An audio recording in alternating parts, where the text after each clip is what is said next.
کیجیے۔ نمشکار،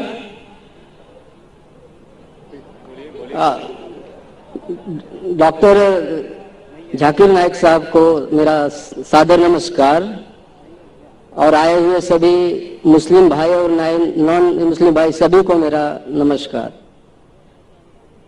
سب سے میرا سوال یہ ہے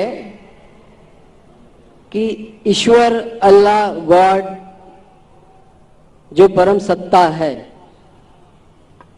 وہ کسی جات، مذہب، بھیش،